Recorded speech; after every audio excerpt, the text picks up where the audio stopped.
মৌলভীবাজারে টানা কয়েকদিনের বৃষ্টি ও পাহাড়ি ঢলে মনু প্রকল্পের অধীনে কাওয়াদিঘি হাওরে তলিয়ে গেছে পাকা ও আধা পাকা ধান। অন্যদিকে নাটোরে আত্রাই নদীর পানি বেড়ে চলন বিলের বোরো ফসলের মাঠে ঢুকে পড়ায় একমাত্র ফসল বাঁচাতে মরিয়া হয়ে উঠেছে চাষিরা। মৌলভীবাজার সদর উপজেলার কাওয়াদিঘি হাওরের কৃষকদের জমির বোরো ধান সপ্তাহের অধিক সময়ে তলিয়ে থেকে পচে যাচ্ছে। তারপরও কৃষকরা বোরো ধান সংগ্রহে প্রাণপণ লড়াই চালিয়ে যাচ্ছেন।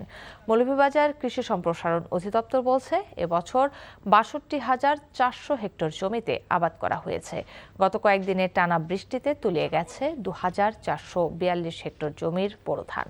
অন্যদিকে নাটোরের সিংড়ায় বাড়ছে আত্রাই নদীর পানি, চলন বিলের বোরো চাষিদের দুশ্চিন্তা। ইতিমধ্যেই পাটকল বেইলি ব্রিজ পয়েন্ট দিয়ে পানি প্রবেশ করে তলিয়ে গেছে প্রায় ২০০ বিঘা পাকা বোরো ধান। দ্বিগুণ খরচে শ্রমিক আর মালিকরা নিজেরাই পানিতে নেমে যতটুকু সম্ভব ধান সংগ্রহ করার চেষ্টা করছেন। সপ্তাহ জুড়ে জমির ধান তলিয়ে থাকায় পচে নষ্ট হয়ে গেছে।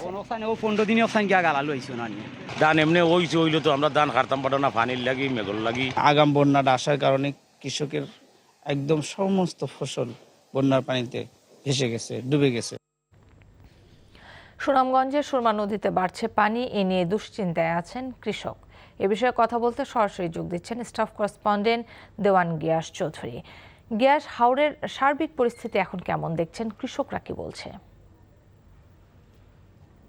কাকলি, গত ২৪ ঘন্টায় সুনামগঞ্জে কোনো বৃষ্টিপাত হয়নি, কিন্তু তারপরেও সুরমা নদীর পানি বেড়েছে এবং সীমান্তের যে নদীগুলি আছে সেই নদীতেও পানি বেড়েছে এবং একই সাথে হাওরেও পানি বাড়ছে।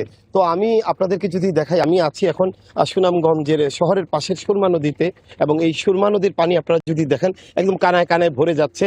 গত ২৪ ঘন্টায় বৃষ্টিপাত হয়নি, তারপরেও কিন্তু এই সুরমা নদীর পানি বেড়েছে। আমাদেরকে পানি উন্নয়ন বোর্ডের যে তথ্য বলছে, সেই তথ্যে বলছে এখন পর্যন্ত গতকালকে বৃষ্টি না হওয়ার পরও ২ সেন্টিমিটার সুরমা নদীর পানি বেড়েছে এবং এখনও যে সুরমা নদীর যে বিপদসীমা তার থেকে ১.৬ সেন্টিমিটার নিচ দিয়ে প্রবাহিত হচ্ছে। তো কাকলি, সুনামগঞ্জে বৃষ্টিপাত গতকালকে থেকে কিছুটা রোদ উঠেছিল। আজকে থেকে আগামী যদি ৩-৪ দিন টানা বৃষ্টিপাত না হয় এবং যদি রোদ থাকে, তাহলে এই অঞ্চলের মানুষ যেই ফসলগুলি নিয়ে এসেছিলেন, যেগুলিতে চারা গজিয়ে গেছে, সেই ফসল তারা ঘরে তুলতে পারবেন। কিন্তু আবহাওয়ার পূর্বাভাস বলছে সুনামগঞ্জে এই ধরনের পরিস্থিতি হওয়ার সুযোগ নেই, কারণ বৃষ্টিপাত হবে। এখনও আবার আকাশ কালো করেছে, তার মানে বৃষ্টি নামবে।